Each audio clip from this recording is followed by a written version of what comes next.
with NYU's Office of Sustainability, and I have the pleasure today of introducing our keynote speaker for this event. Dan Zarrilli is the Director of Resiliency for the City of New York. Mayor Bloomberg appointed Dan to his newly created position in June of 2013 to lead the implementation of the city's Plan NYC Resiliency Report, a stronger, more resilient New York. Probably some of you have heard of it. Until June 2013, he served on the mayor's special initiative for rebuilding and resiliency, leading the city's efforts to develop a comprehensive coastal protection plan for the 5 boroughs. In his previous role, he was the Senior Vice President for Asset Management at the New York City Economic Development Corporation, responsible for maritime assets and operations, including the city's 2 cruise terminals and numerous other transportation and waterfront assets. He is a professional engineer in the state of New York and holds an MS in Civil and Environmental Engineering from MIT and a BS in Civil Engineering from Lee University. Lehigh, all right. Hopefully you can correct anything else I mispronounced. With that, please help me welcome Dan Zarrilli.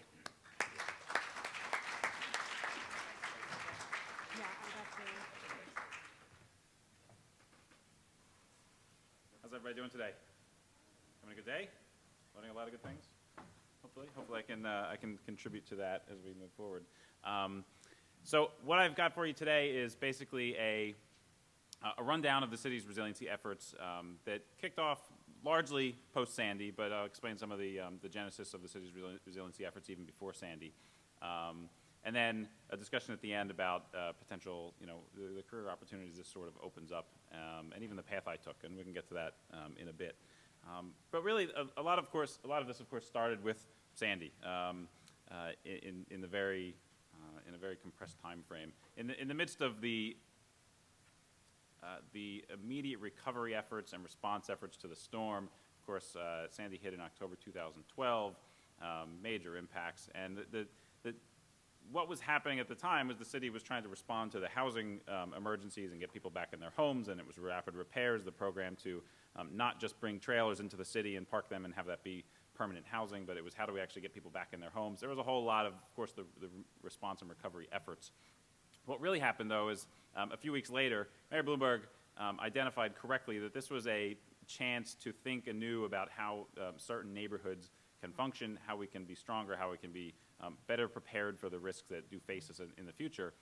And it really came down to the idea that we should be rebuilding not just what was, but we should be rebuilding better in those neighborhoods that were hardest hit, and that we should also be strengthening our key critical infrastructure systems. And so Mayor Bloomberg tasked the group that became the Special Initiative for Rebuilding and Resiliency with 3 key questions in order to develop a plan for actually directing these investments. One was what actually happened during Sandy, and really getting into the analytics. There's a lot of anecdotal stories about what happened during Sandy, and we all have our own stories, I'm sure, but it was really important to put in one place what actually truly happened from a rigorous analytical perspective. The example we use a lot is that, of course, we all know that there was gas lines after the storm, but what actually caused that? Some people continued to believe that there was just, if we had more power at the gas stations, all the gas would have continued to flow. But really what it was, as we were able to dive into the problem, it was a total supply chain breakdown that was partly driven by power, partly driven by damage, and partly because the port itself had closed for 4 days. So damage to the marine terminals, then also slowed down moving gas around. The pipeline, the Buckeye pipeline that came out of the Gulf and supplies the region, was also down. So it was a whole longer story to it of what actually happened. Second, so answering that question broadly of what actually happened, and then I'll put that aside for a second. Now, what could happen in the future? This is where we get a chance to sort of broaden our aperture a bit and make sure that we're not just responding to Sandy. Sandy was a bit of a unique event. We'll get into that in a little bit. But really, this is a chance to think about the broader climate change risks that we do face as a city. And it's certainly coastal storms, it's sea level rise, but it's broader than that. It's heat waves, it's drought, it's a full broad array of risks that do face the city. And so if you can, and here's where I guess the story started well before Sandy, in fact, is that in 2007, when the original Plan NYC was released, there was a chapter on climate change in that plan. And probably one of the most important things that did happen out of that plan was that the city set up the New York City Panel on Climate Change, which is a group of academics and researchers in the region that are looking at climate change risks broadly looking at the IPCC data, applying that here locally in New York City. And they released a report in 2009, which was essentially guidance to the city on what sort of risks to prepare for in sea level rise, heat waves, et cetera. And so we called that group back into service in 2013, in early 2013, in order to advise us anew, update those projections. The science had changed, and so we wanted to base recommendations on the best available science. That's sort of the what could happen in the future is really that effort right there.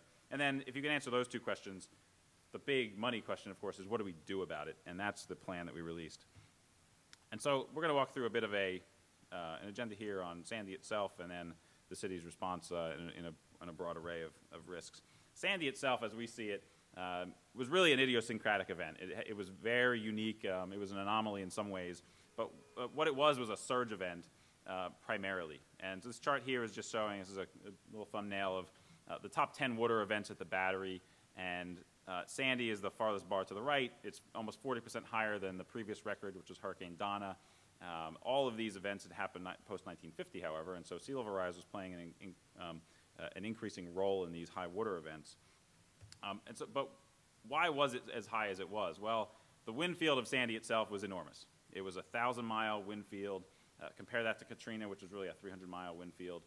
So it was really pushing a lot of water into the harbor, driving record almost over 32-foot waves out in the New York Bight. The wave action, of course, causing severe damage in the city.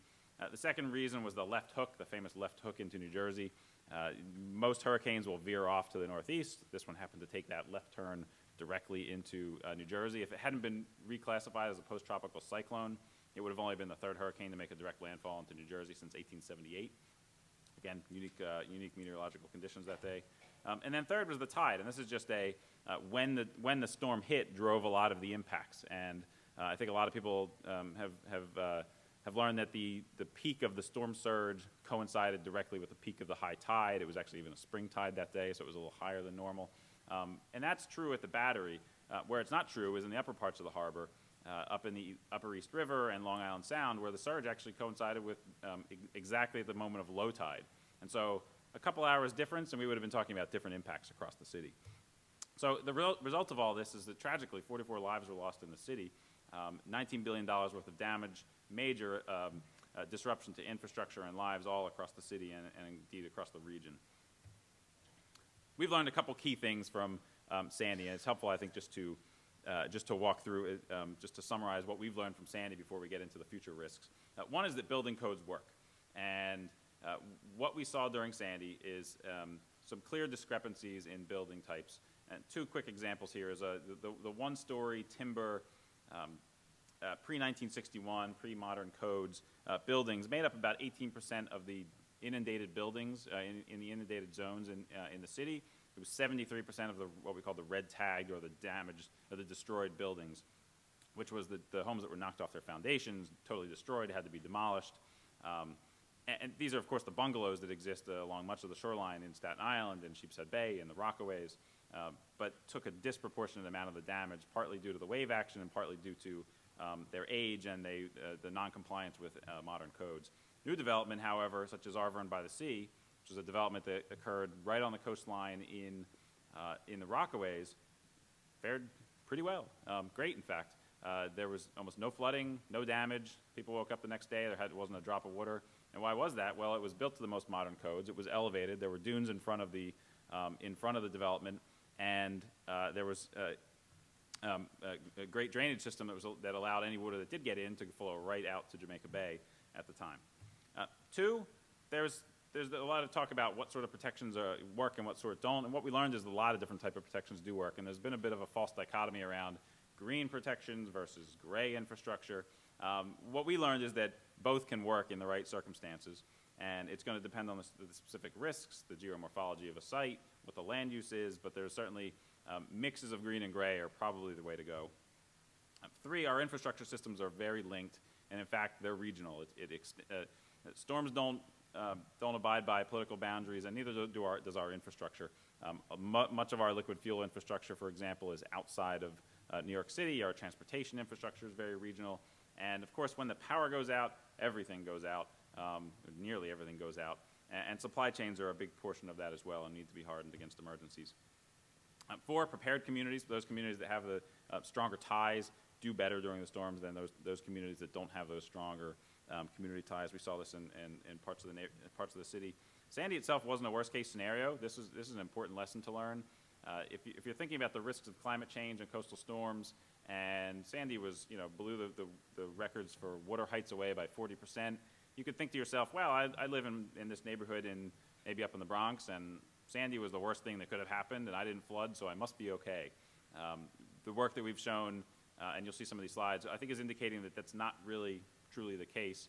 And you can also think about the timing of the storm in terms of months. If it had hit in August during a heat wave and knocked the power out, we'd also have been facing very different impacts. And 6th, we're vulnerable now, and we need to act now to reduce the risks. There's sort of, the long-running debate about whether or not climate change is happening, who's causing it.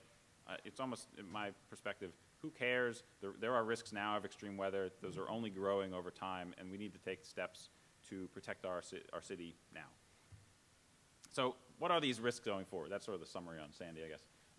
What are these risks going forward? And this is where the New York City Panel on Climate Change projections come in.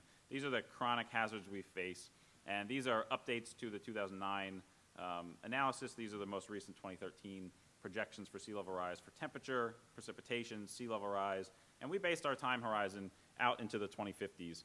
We have 2020 projections and 2050s. Beyond that point, beyond the 2050s, the error bounds on the projections become so wide as to almost become meaningless. And 2050s is out fairly far when you consider most normal planning processes. We thought this was a good place to at least stop because we could assess the risks and make some key decisions now. The one thing I want to call out here is on sea level rise in particular, where in the 2050s, the mid-range of the projection is 1 to 2 feet of growth. The high end of that is 2.5 feet. But maybe what's important to point out is that that's on top of a foot of sea level rise that we've already seen since 1900 here in New York City. And this is from the battery tide chart that's operated by the federal government. So we've already seen the sea level rise, and it's only getting worse. What this means during non-storm conditions is pretty stark as well. And we did an analysis that showed, you can imagine around the city we have fixed edge elevations, whether it's bulkheads, whether it's shorelines, revetments, wetlands, whatever. There's a height. And the tide generally fluctuates up and down quite, like this. But with 2.5 feet of sea level rise, it might start doing this. So now it's going to overtop our coastal edges. Every blue dot on this map here is showing where sea level rise alone during non-storm conditions is going to start overtopping our city's existing edge elevations. It's 8% of the entire city, but it's predominantly down in southeastern Queens where we have some of the lowest lying land in the city. But it really is a full city problem. It's a 5-borough problem, and you can see the red is also now showing what floods when that does happen. Moving into the extreme events, this is now looking at heat waves in particular, coastal floods, the precipitation. Heat waves are an interesting one to talk about, where today we have 18 days a year over 90 degrees. By the 2050s, we could see that number doubling or even tripling, where the number of days we have actually starts to make New York City start to feel like Birmingham, Alabama. And, heat's great, right? We could all just go to the beach, but it's not quite as simple as that. I'm sure this audience doesn't need to be told that. But the key impact, of course, on our telecommunications infrastructure, on our power grid, and of course, on the strain on the power grid and what happens if the power grid goes out and the risks of vulnerable populations losing air conditioning or hospitals going down. I think we can all think of some pretty bad scenarios had Sandy hit during a heat wave as well. And so, broad range of risks here. And it's worth, I think, spending a little bit of time on coastal floods. So these are the maps that were in effect at the time of Sandy hit. These are the FEMA flood insurance rate maps, the firms, that really guide our understanding of flood risk. And it's set by the federal government. These are the 100-year flood maps that you may have heard of. And what strikes me on a few of these, on this map in particular, is if you look at the Rockaway Peninsula, it was largely considered outside of the 100-year floodplain. That's surprising, and we'll get to that in a minute. But even considering that, we have 218,000 people that were living in that floodplain at the time that Sandy hit, and it's not a small number, and almost 400 million built square feet of property. What then, of course, happened during Sandy, I usually do this twice just to watch that come back online again, everything in the red is what flooded outside of the 100-year floodplain. And just one stat on that, over half of the impacted buildings from the storm were outside of what we thought of as the flood risk, the significant flood hazard areas. And this is not to make a point whether or not Sandy was a 100-year storm or not, who cares? What's more important is that the buildings that did flood were not prepared to flood. They weren't built to the flood codes, and those building owners didn't carry flood insurance, and so there's a total vulnerability there on the risk that they did face, and they really were probably unaware that they even faced this risk at all. Now, we've also done a little bit of work to show what the flooding looked like had that timing difference been different during the storm itself. And this is Sandy's actual inundation, and if you recognize, this is the Upper East River, LaGuardia Airport, Rikers Island, the Hunts Point Food Distribution Center. Those three dots right above the word Astoria is about a third of the city's in-city power generation capability. There's also a wastewater treatment plant there. There's quite a bit of city infrastructure here. And this is the inundation we saw during Sandy. But what we did is, looking at the fact that Sandy hit and peaked, the surge peaked at high tide in the lower part of the city, but at low tide in the upper part of the city, what would have happened had the surge peaked at high tide in the upper part of the city? And of course, now we see this, where the flooding would have been much more extensive. The damage at LaGuardia Airport, for example, could have been much worse. The in-city power generation capability in Astoria could have been totally knocked out. The Hunts Point Food Distribution Center could have been impacted. A broader range of risks and threats to city infrastructure and ultimately to the population at large. Over 60% of the city's fresh produce comes through Hunts Point. 50% of the meat and fish comes through Hunts Point. So we had gas lines after the storm. What would have happened had Hunts Point been knocked out? Could we have had food lines? Certainly we could speculate about that. Now, going back to these maps, FEMA had understood that the maps from 1983 that were in effect were out of date. The city had articulated this when Plan YC was initially released in 2007. FEMA had agreed in 2009 to begin a process of updating these flood maps, and now what's up on the screen shows you the best available flood information that's coming out of FEMA right now. These are called the preliminary work maps. There's a process through 2015 where these new maps are going to ultimately be adopted into the building code. We've still got a little bit of work to do. There's going to be preliminary firms that come out. There's going to be a public comment period, an appeals process. Firms are ultimately going to be released and then adopted. What we have right now is these preliminary work maps. And even in these preliminary work maps, you can see that the risk is growing, and now almost the entire Rockaway Peninsula, for instance, is in the 100-year floodplain. But what's, I guess, stark on the numbers is that where we had 218,000 people living in the floodplain, now we've got almost 400,000 people, an 82% increase. And the built square footage is over 500 million square feet of property in the 100-year floodplain. And this is essentially today's risk. It's important to note, though, that these maps are backward-looking. Those projections we did on sea level rise are not going to be reflected in the FEMA maps when they're adopted in 2015. They're backward-looking maps. They're used for insurance purposes. They're not used for long-term planning purposes. So what we've done, and these are not going to be built into the maps, but it's something we thought was important to assess for our own purposes and for ultimately the whole entire city, is what sea level rise will do to these maps, at least out through our planning horizon.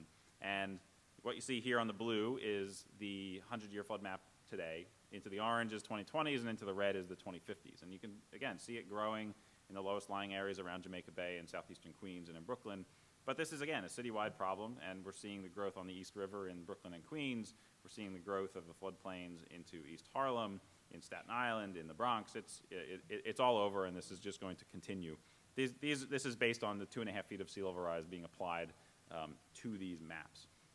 And then, again, to the numbers, where today we have now 398,000 people living in the floodplain. We're going to double again by the 2050s. And these are on today's population. This isn't assuming population growth, so this is a conservative analysis.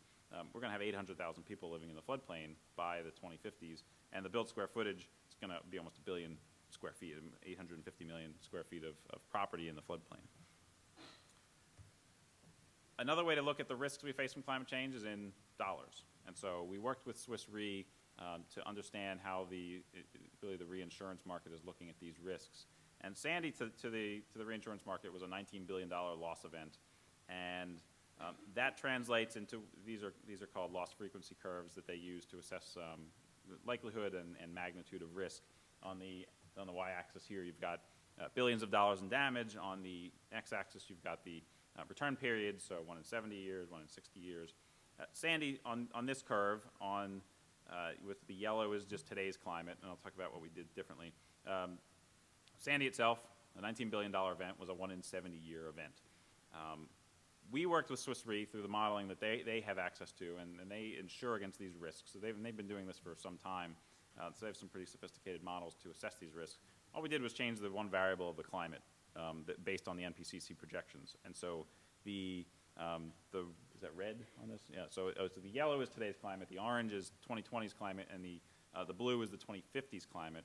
And we didn't change anything about the city. It's the same asset values, it's the same population, no new growth, no new development, simply changing the climate. That $19 billion event, a 1 in 70-year event, becomes a 1 in 50-year event by the 2050s, which is a 40% increase in the likelihood of a Sandy in magnitude, a $19 billion event hitting the city. Or put another way, that $19 billion event into the 2050s becomes a $90 billion event. And again, that's in today's dollars, no escalation. The lesson we draw from this is we clearly cannot continue to take punches like we just took from Sandy. We need to be making investments in order to reduce our exposure to these risks. FEMA itself has identified that there's a $4 payback for every dollar you invest in mitigation. So we'd prefer to take the action now to reduce those risks, rather than expecting the federal government to show up with a supplemental appropriation at some point in the future, which thankfully they did this time, but I don't know that we can count on that every time. And so we'd rather make investments to reduce that risk. So how do we do that? And before getting to that, I think it's important to highlight that the city continues to make investments into its own, to reducing its own contribution to the causes of climate change. A number of the programs that we have ongoing and will continue, and a few key highlights from these programs. The city since 2007 has reduced its own carbon emissions by 16%. We have the cleanest air in the city thanks to the Clean Heat program and other programs. Cleanest air in the city since in 50 years. So there's a broad array of actions that we're taking on the sustainability front to reduce our own contribution to these risks, to climate change. But I think what we're going to spend a little bit more time on today is the fact that we need to begin adapting our city and making the right investments to reduce the vulnerabilities that we have due to the fact that the climate is changing now and extreme weather is happening now. And so in June, Mayor Bloomberg released A Stronger, More Resilient New York, a 438-page plan based on the work of many professionals over a number of months after the storm. And really, the key highlights here, I think, is its analysis and recommendations based on the absolute best available science from the New York City Panel on Climate Change. We had to base it on the best available science. It was fundamental to us to do so. We have 257 initiatives spanning across a broad array of infrastructure as well as community actions that we're going to be taking, including 59 milestones that we intend to meet before the end of 2013. And they fall into a broad set of buckets of strengthening our coastal defenses, improving our buildings, improving how we build, protecting key critical infrastructure and services, and then as we're rebuilding neighborhoods that were hardest hit, rebuilding them in a smarter, stronger fashion. And what is, I think, most important about this is that there's accountability measures built into this plan. And it's not just a great plan and, hey, a bunch of great ideas and we'll put it on the shelf and pat ourselves on the back. It actually comes with funding. It comes with, here are the milestones we need to be meeting in 2013, but not only in 2013, but into 2014 and out to 2020. Who's going to do them, what agency, how we're going to partner with folks outside of the city, a full implementation plan for how this is actually going to get done, which, of course, introduces the question of, well, there's, I think, 46 days left in Mayor Bloomberg's term. What's going to happen at when Bill de Blasio is mayor? That's, in some ways, an open question, but I think what we've done is the responsible thing in laying out the plan and how we can get there and identifying the funding that can implement this plan so that any next administration, and this is certainly a long-term endeavor in lots of ways for the city, that this can live on, it can continue to change based on the best available science. It's got a process in place for doing that. And of course, resiliency is everyone's favorite buzzword. I have a title with the word resiliency in it. That's fun too. But really, the concept of resiliency to us is, and I think it's important just to highlight, it's not just the bigger wall. A lot of people are thinking resiliency as just how do we reduce the flood risk, and it's certainly, coastal protections are an important part of our plan, but it's about much more than that. It's about how do we minimize the risk in the first place, and how do we recover more quickly in the event of these risks that do come. And this is just, we think we're New Yorkers and we can respond to these events, and, well, no chuckles, but okay. 4 principles, at least they came late. So 4 principles of resiliency that really underlay the entire plan that we have. One is being ambitious but achievable. It wasn't useful for us to just put out huge plans that could never happen. We wanted things that we actually could accomplish. We wanted to stretch and be ambitious, but we wanted to be able to implement real measures. 2, and this is very much related, there are resource limits to what we can do. There's resource limits in everything in life. The dollars that we do have available for this plan, we sought to maximize and stretch every dollar to maximize the protection, reduce the risk, and build resiliency across the city. 3rd, creating multiple defensive layers. Certainly there's no one measure that we can take to reduce the risks of climate change. And in fact, even for any of the risks that we do face, there's not one answer. It's a broad array of answers. For coastal storms in particular and sea level rise, the first layer of coastal defenses is certainly important, reducing the risk of wave action and flooding. But a second layer of improving our buildings and making sure that our buildings are better able to cope when our coastal defenses do get overtopped in the future. And there's ways that we can, whether it's elevation, whether it's hardening, whether it's other measures to improve the streetscape, improving our buildings is important. And then critical infrastructure and services, some of which just need to be hardened so that they don't go down, whether it's our power grid, whether it's our transportation network. It's important to think in layers as well. And 4th, so we have many waterfront neighborhoods. The waterfront is one of our best natural assets. We have no intention of running away from the waterfront. The risks as we see them are manageable within the time frame that we think is reasonable to assess, and so we do very much intend to fight for our coastal neighborhoods. So in order to guide how do we best make the right investments, we've gone through a bit of a risk assessment. And risk, certainly looking at what is the likelihood of an action. This is an example of what we've done for the coastal risks. And where are we likely to have wave action? Where are we likely to have storm surge? And then coupling that with, well, what's likely to flood in those instances or be damaged by waves? And so we have some metrics built into here on floodable FAR, which is just a density metric for the built environment. Most critical infrastructure, where do we have tunnel portals, hospitals, particularly important substations.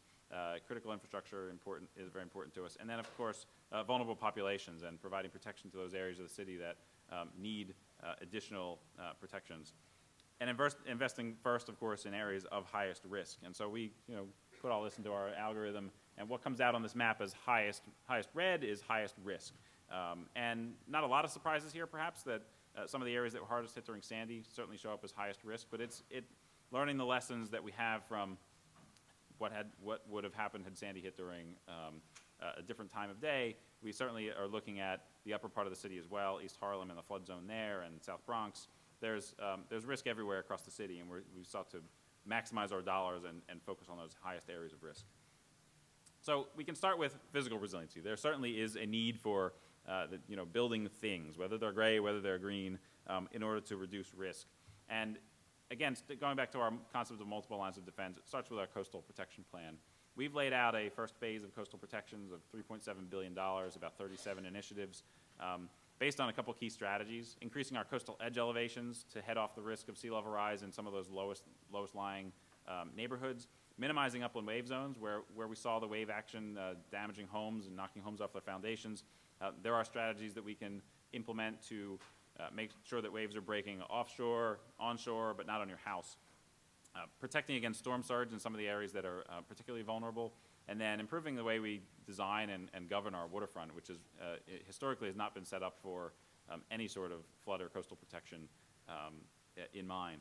And the plan itself relies on a number of different strategies, and it's just a map that I could send you to nyc.gov/resiliency, and you can read the details on the report. But this does two things. One, it leverages the work that the Army Corps is already doing in the city. There were 3 congressionally authorized projects in the Rockaways in Staten Island and Coney Island to provide coastal flood risk reduction measures. But that left much of the city uncovered. And there's, of course, with 520 miles of shoreline, that probably covered maybe 20 of those miles.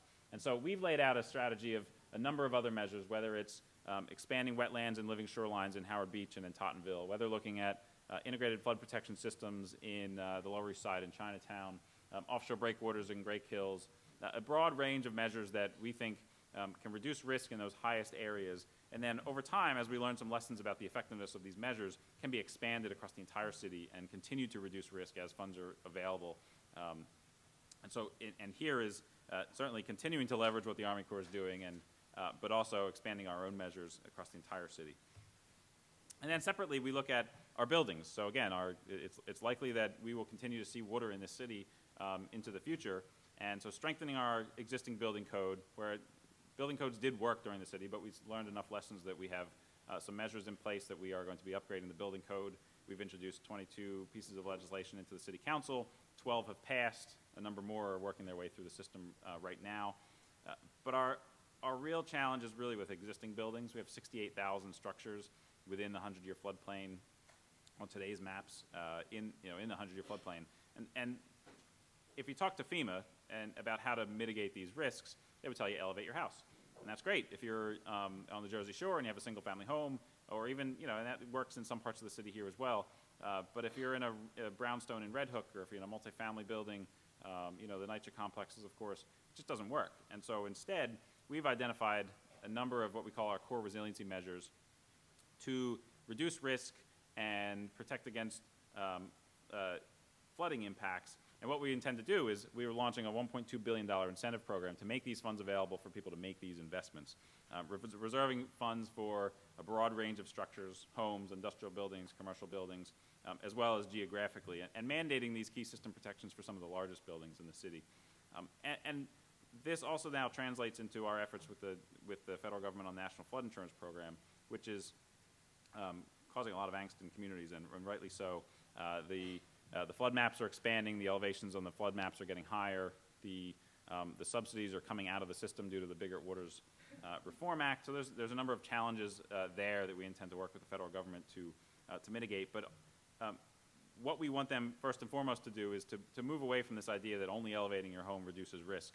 And these measures that we're recommending and incentivizing in our buildings incentive program to raise your electrical equipment, raise your mechanical equipment, maybe structurally reinforce one-family homes, that people should be getting credit for these sort of measures as well on their premiums. As their premiums are going up to meet risk-based rates, as we're reducing the risk with other measures, whether it's neighborhood-wide level coastal protection measures or if it's individual structures that are being upgraded through our incentive program, these reduce the risk as well, and we are working with the federal government to get that accounted for in the insurance program as well.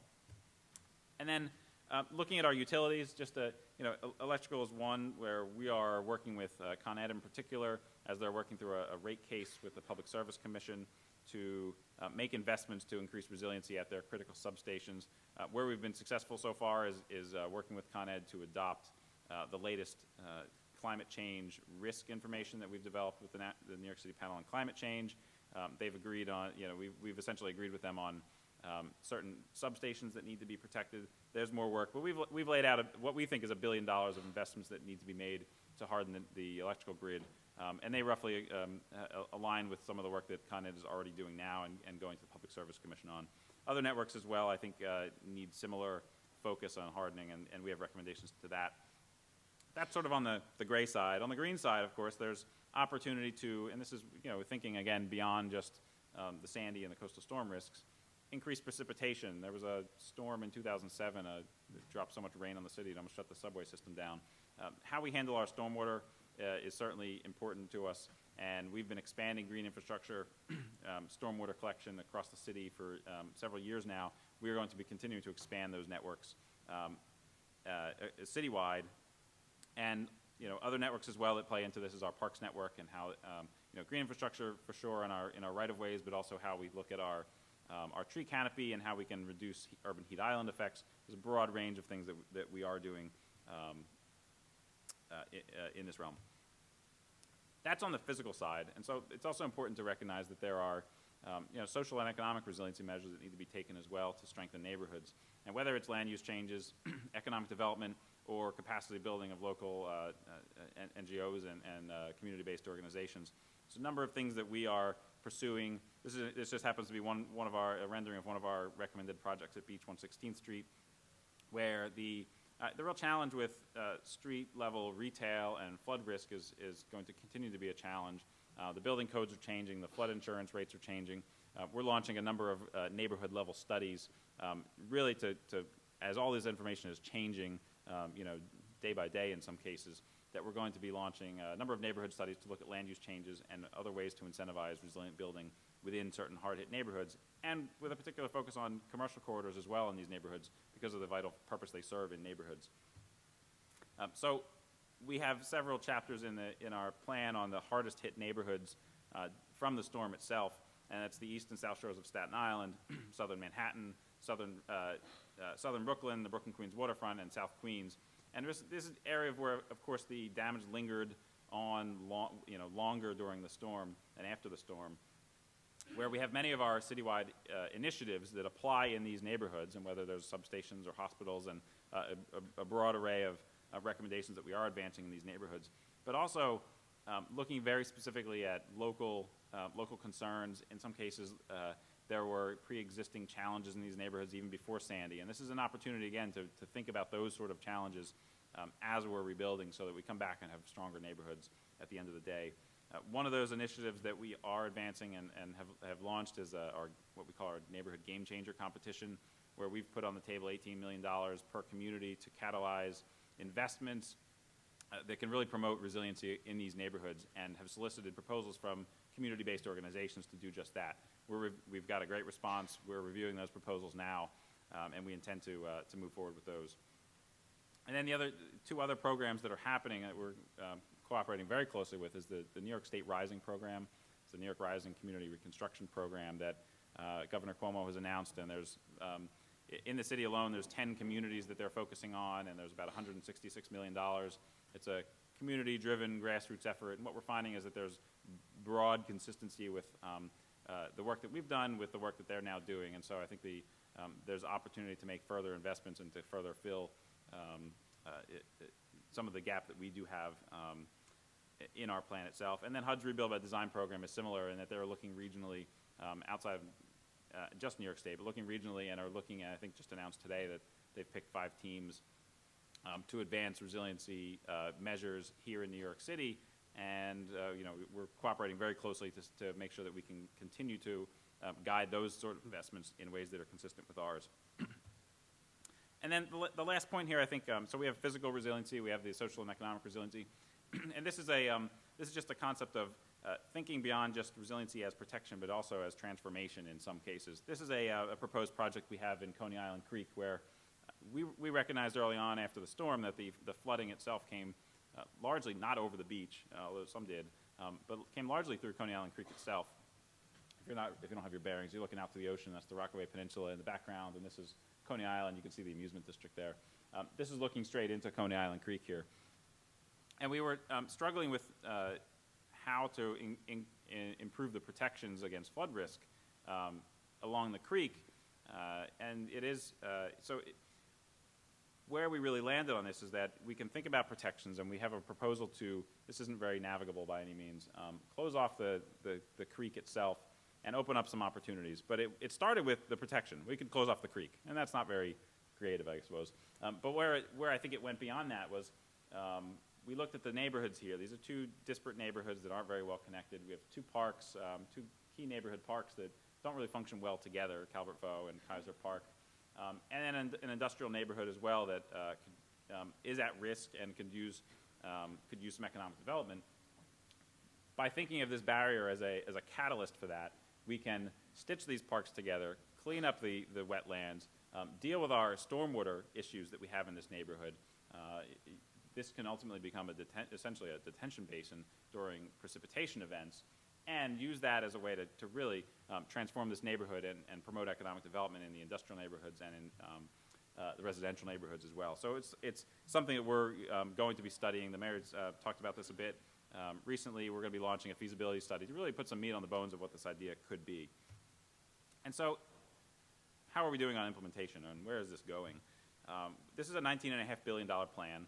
we've identified and have in hand about $10 billion of the entire plan that we want to move forward. It includes city capital dollars, it includes federal community development block grant funds, as well as other federal funds from the Army Corps. And then we think we have another $5 billion or so that we can expect, not in hand yet. It comes from future tranches of CDBG funds. In fact, just 2 weeks ago, the feds have announced the second tranche of CDBG funds. So another roughly $1.3 billion coming to the city. And we're also looking at the FEMA hazard mitigation funds that are controlled largely by the state, as well as utility ratepayers, as we're working with the Public Service Commission on Con Ed's investments. That still leaves us with a $4.5 billion gap. And so we have some ideas on how to fill that. Going back to the federal government was our top choice. I'm not sure that's the right climate for that to be successful, but we are willing to put up matching dollars for the money that the feds could show up with at some point in the future. And we have some other ideas on how to fill this as well. But largely, we have a good chunk of this plan funded. We have more that needs to be filled, and we're continuing to work on that. The city has set up an interagency structure to continue to move every one of these 257 initiatives. We've organized ourselves where there's commonalities among agencies on things like coastal protection of the built environment, where we're moving those initiatives forward together. And what's, I think, most important about this is that Local Law 84 was just passed and signed into law by the mayor, enshrining a structure just like this, giving resiliency a home at the Office of Long-Term Planning and Sustainability, where our sustainability efforts have been led since 2007. And most importantly, requiring annual progress reports on how we're doing on implementing the plan. And every 4 years, the plan has to be updated. Again, the science is going to change. We need to continue guiding our efforts based on the best available information and not get locked into we're doing what we said we'd do 10 years ago when new information comes to light. There's a process for how this is going to adapt over time as well. And so on implementation, what have we done so far, right? We released this report in June. On strengthening our coastal defenses, we've already placed with the Army Corps 1.2 million cubic yards of sand on the city's beaches. Another 2.9 million coming by May, which is more than replacing what was lost during the storm itself. Expanding our dune grass production. This is something that's really interesting where the city grows its own dune grass, and we can help protect those, the sand and the dunes that we are building with the Army Corps, and protecting that federal investment for the future. Dune grass is one of the best ways to reinforce coastal dunes.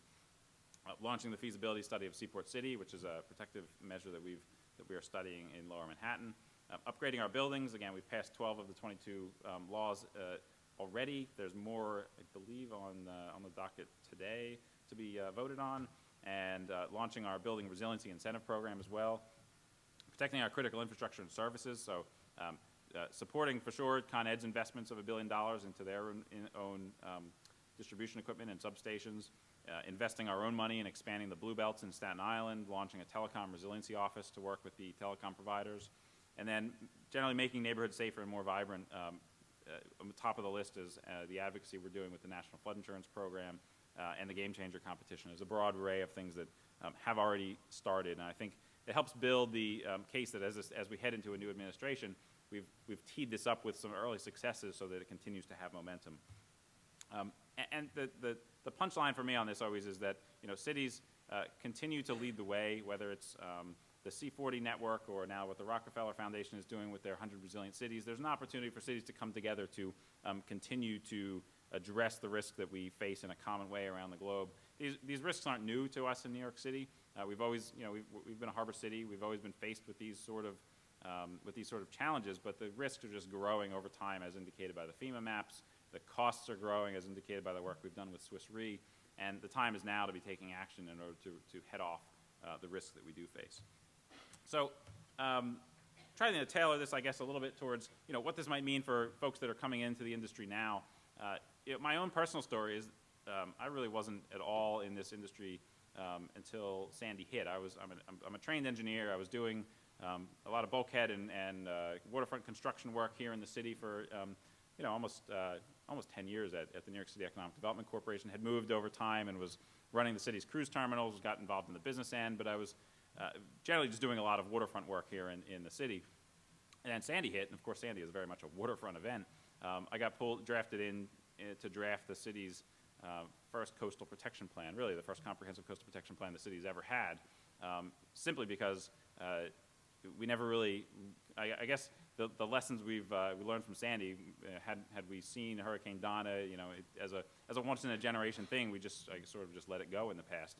And so I found myself sort of taking a whole new trajectory in terms of a career and being able to apply what I've learned from working on the city's waterfront as an engineer into coastal protection and ultimately resiliency. And I guess and now, of course, I find myself as the director of resiliency, which is a fantastic opportunity to continue to shape how the city is going to respond to this event and to future events.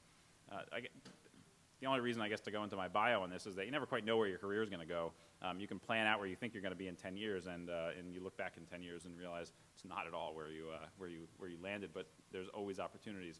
The lessons I always think on this is like, and I've been overusing this buzzword, was you need to be personally resilient as things come up in life, and continue to just make yourself, I guess, helpful when opportunities arise. But really, our resiliency efforts in the city are focused within the Office of Long-Term Planning and Sustainability. There's a broader array of agency actions as well that we're doing. But then there's so many outside partners that we are working with right now, whether it's elected officials, of course, other levels of government, the MTA, the Port Authority. Our infrastructure is not controlled at one level of government by any means, or by one agency. And so there's broad collaboration that's needed in order to really address these risks. And it opens up opportunities, whether, in the utility operators, private sector partners, a whole broad array of stakeholders. And I think this opens up a lot of interesting opportunities for people who are coming into the field to make a difference at lots of different levels. And it's also for lots of different fields. And I think I'm maybe not the greatest example of this as an engineer, but as the resiliency opportunities are sort of growing, designers, engineers, architects are playing a key role in this, but it's planners, landscape architects, builders, economists. I mean, there's a broad array of scientists, researchers, academics, and then even managers, lawyers, policy advisors. There's the sustainability efforts that we've made as a city and more broadly as a nation, as a globe, have certainly changed career trajectories for a lot of people. I think resiliency is going to do the same thing as we begin to realize that we do need to adapt our cities. We do need to adapt ourselves to the risks of climate change, and it's going to be something that we all need to do together. And so I certainly see this as steering the ship of state a bit on careers and what opportunities are in the future, opening up some really interesting things. So maybe that's my only bit of guidance, and I'm happy to take questions. It's been a great audience, and thank you.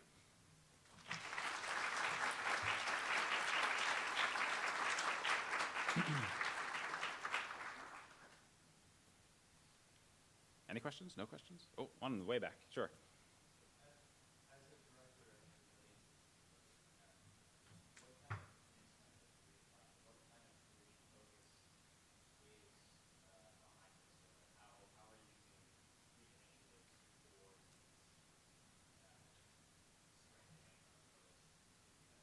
No, it's a great question.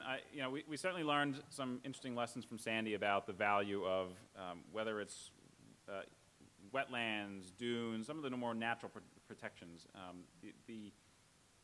think a lot of people initially came to this idea that we need to build a big wall out in the harbor, and that was going to save us from the risks of future storms, the next Sandy. And that was always the wrong focus to me.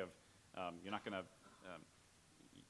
to be able to fight the last war by any means. We need to be thinking about what the future may hold for us. But then also the idea that there's one big silver magic bullet that we can just go build is just too fantastical in my mind. And I think where I'm going with this is that, yes, we can build big structures. I think we know how to do that. It would work generally. But what we don't know about it is the impact it would really have on just that one, for example. The river needs to continue flowing, and what's it do to our water quality if you have gates and now big structures enclosed? Where we landed was looking more discreetly at the city as a whole, all 520 miles, and looking for measures that can work for each of the particular neighborhoods. What risks do we face in those neighborhoods, and what measures can help reduce those risks? And we wanted to first and foremost start with natural protections, because not only can they potentially provide protection, but also they're useful from an ecosystem services point of view when there's no storms, and that has a lot of value. Whether we're looking in Jamaica Bay or other areas where we are already doing a lot of this ecosystem restoration, where I think we wanted to start was how do we continue doing what we're doing on ecosystem restoration and expand it to also get flood risk reduction benefits from it? And in some cases you can do that, whether expanding living shorelines, wetlands can really help to attenuate wave energy during a storm. What they largely can't do is stop flooding. If you really want to stop flooding, you need a structure, a berm, a dune, something that's a little bit more built.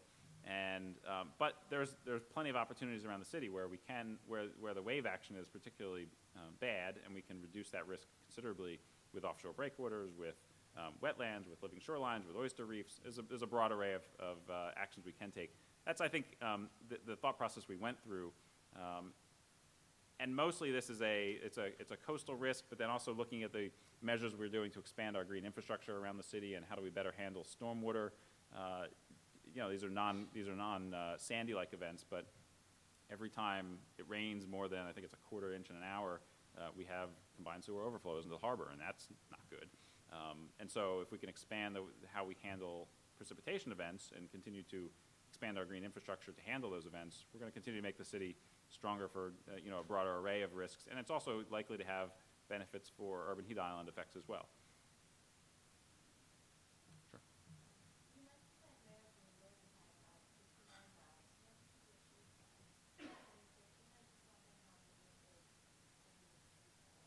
We are, he announced this on the Sandy anniversary, that we 73% of those are complete or nearly complete at this point. So there's been a good amount of action on many of them.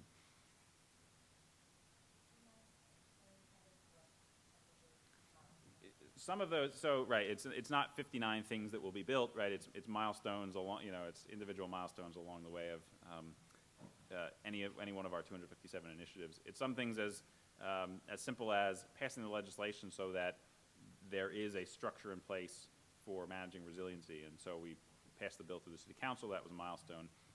In other cases, it was more physical action. It was putting in place all of the emergency sand with the Army Corps in the Rockaways, in Coney Island, and in Staten Island, and that's where the 1.2 million cubic yards of sand come in. So it's a mix of policy things. It's a mix of built things, and much of the plan is a long-term plan. There are certainly short-term things we're doing to set up long-term success, and whether it's continuing to move along the milestones with the Army Corps on bigger protections that they're putting in place in Jamaica Bay or in Staten Island, we continue to do that for all of our 257 initiatives. I think I saw in the hat and then in the red. How do you see a green roof used as a way to mitigate climate change in the city, and how the local administration could input it for adoption of these green roofs for the local community? So the Cool Roofs program that the city has undertaken in the last number of years has essentially been encouraging people to paint their roofs white. I think it's been a key strategy in our mind to reducing our own carbon emissions as a city, reducing the demand for heating. So it's been something we are doing. Certainly not something I'm not the expert in, so I don't have good key stats for you. But it's certainly something we're doing and continue to expand. And I think I could point you to the Cool Roofs NYC website, I believe.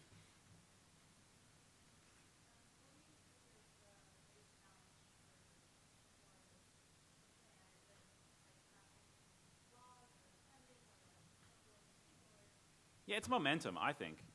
This is game changing for the city in some ways to be able to articulate a plan. The plan itself has won a number of awards from cities around from organizations around the globe because it is so far-reaching and groundbreaking. And so, but that's great, right? We can pat ourselves on the back for that. What's really important is how do we implement it?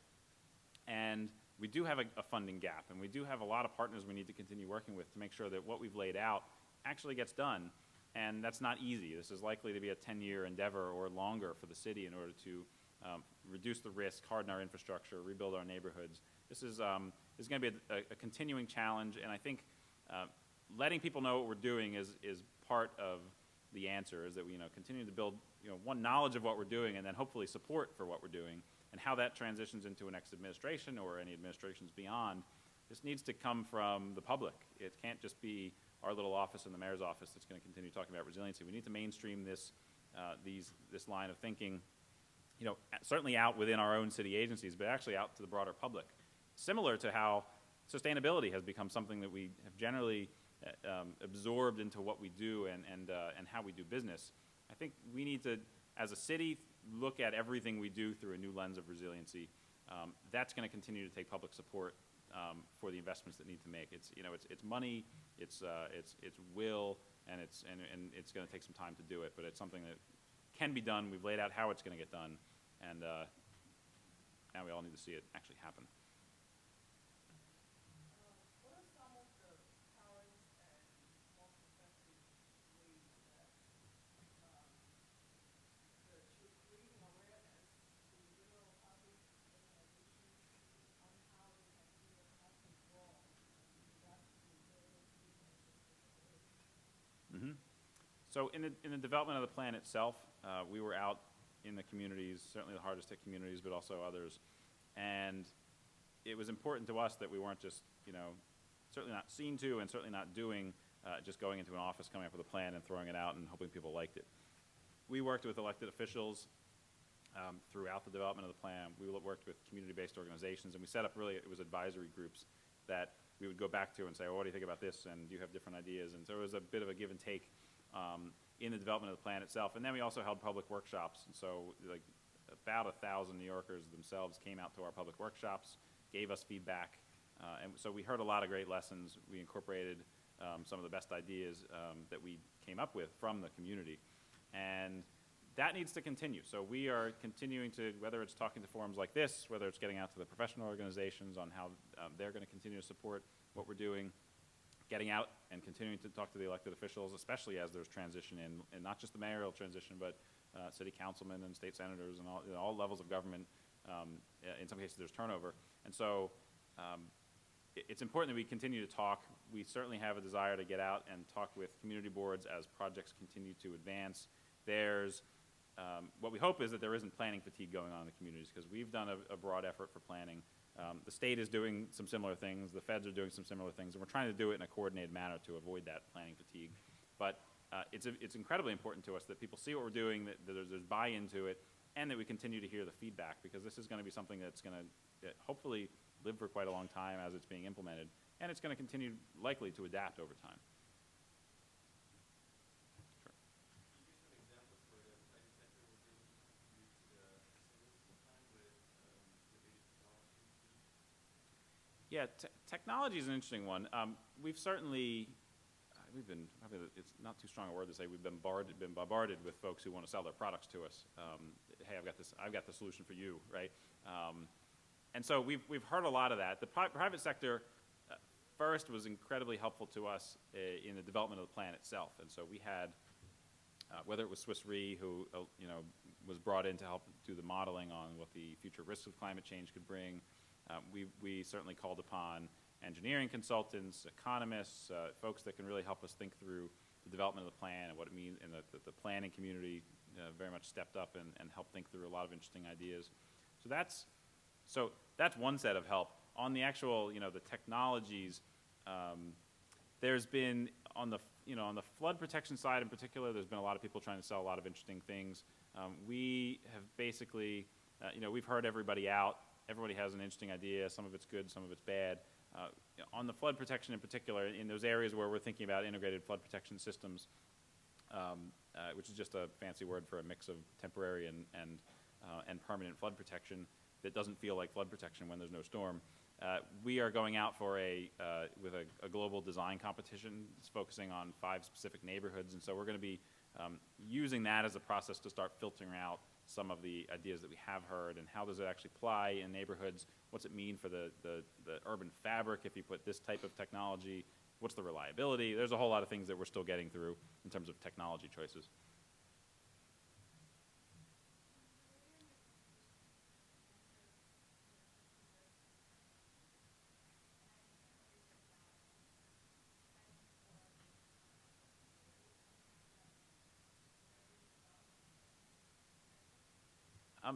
I guess there's probably 2 things there.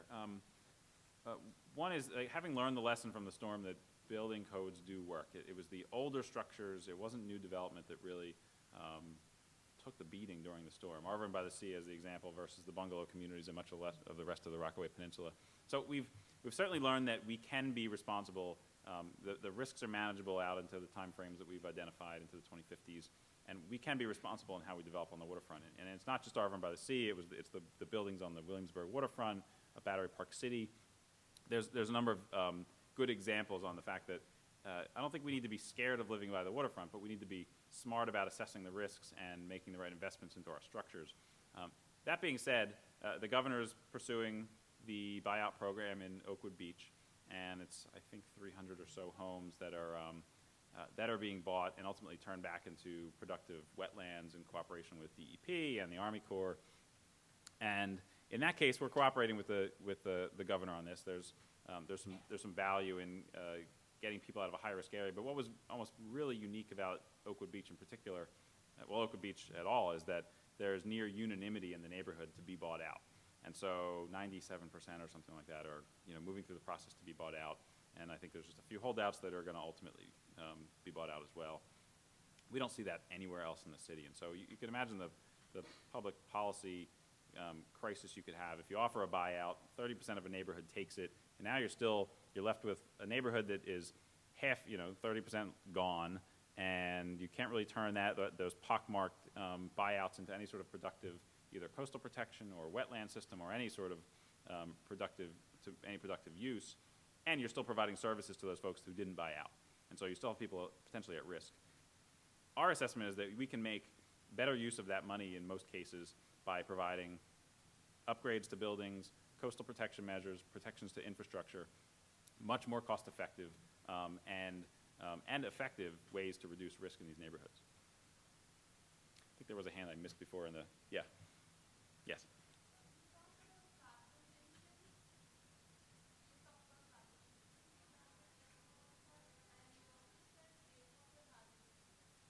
I'm sorry, say that again? Flood? Oh, rainwater harvesting? So on our carbon emissions reductions, we're doing a number of things where, since Plan YC was released in 2007, we are benchmarking our own city buildings for what sort of emissions come from our buildings, and we're taking steps to reduce those emissions and our energy usage. We've passed legislation so that buildings over, I believe it's 10,000 square feet, are now also benchmarking their efficiency in energy.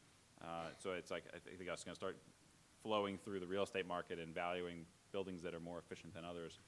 And separately, we've been working with many organizations on our carbon challenge. This is an area I work in directly, so I can't speak too detailed about it, but I know that we've been working with real estate developers across the city on essentially challenging them to meet certain goals. We've laid out I believe it's 30 by 30 goal, a 30% carbon reduction emission goal by 2030, and then an 80 by 50, an 80% reduction by 2050, and we're very much moving. We've laid out and put in place the steps to make those, take those steps to meet those goals over time. On rainwater harvesting, I guess the work we've been doing on the green infrastructure sort of fits that. If you mean harvesting by rainwater, turning it back into drinking water or other use, I'm sure someone from DEP could give you a better answer than I could on that, but I'm not too aware of the efforts. Yeah, sorry.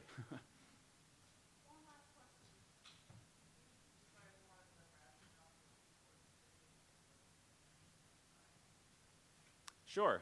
So Seaport City, for those who don't know, this has gotten a bit of press, but it's a concept for a multi-purpose levee in the east side of Lower Manhattan. And where it came from initially was the recognition that, I think a lot of people rightly pointed out, if you look at the Sandy inundation zone, it roughly matches the historic shoreline of Lower Manhattan, the 1609 shoreline, or the Henry Hudson found shoreline. And I think there's truth to that. The lowest lying area is flooded, and much of the development that occurred in Lower Manhattan and much of the city occurred at grade, and so those were the first areas to flood.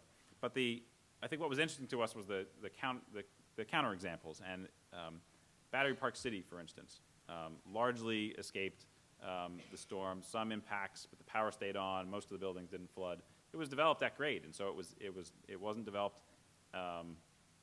It was developed higher than grade. It wasn't developed at grade like much of the rest of the wetlands that had been filled in, and so that example, looking at the lessons of modern development and how it fared during the city, like Arverne by the Sea, like the Williamsburg waterfront, we saw the recognition that had Battery Park City really been thought of as flood protection, not only did it come through the storm virtually, maybe not entirely, but virtually unscathed, because it wasn't designed specifically for those risks, but it could have also provided protection for the neighborhood inland of Battery Park City. And had it been conceived slightly differently, probably could have kept the tunnels from flooding and other impacts that we had in Lower Manhattan. And so our assessment of the risks on the east side of Manhattan, and a big flood zone there, the 100-year floodplain itself is something like 13 or 14 feet off of grade in the lowest lying areas of South Street right there. Sea level rise is going to continue to grow. Storm surge is going to continue to get worse in the worst storms. And what's at risk in that particular area that we've laid out with Seaport City is there's a lot of public housing along the Lower East Side. There's certainly economic activity of global economic importance. And we have hospitals that had to be evacuated. We have key transportation assets. The risks are just really big. And so we've laid out strategies for reducing those risks with integrated flood protection systems in other areas of the city, and we've identified that you can only go so high with those sort of systems before the flood risks to the 100-year floodplain just become impractical. And so we knew we had to think bigger, and learning what we learned from Battery Park City and other areas around the city, we saw an opportunity to develop what we're calling a multi-purpose levee that could be in the water, likely to be in the water, because the alternative is a 15-foot wall on South Street. We really are not interested in living behind walls as a city, I think. I think many people agree with that. And so by going out into the river, we can slope back those protections and integrate them better into the urban fabric. That all being said, there's a lot of unknowns that we can't answer right now about the project. One, will it work? And so we've started a feasibility study with a number of firms that are helping us answer the question from an engineering point of view. Second question that we need answered is what is the environmental implication of doing something like this? And so this feasibility study is also looking at the current regulatory environment, what impacts this sort of development may have on the aquatic environment, on the benthic environment. And then third, this is where it could be at least unique amongst many of the measures we are pursuing around the city, is that there's a financial feasibility to this as well. And certainly it could be costly to build, but also unique amongst just about anything else we're talking about, could actually pay for itself and perhaps spin off additional money to help pay for other resiliency measures citywide to help fill that $4.5 billion gap.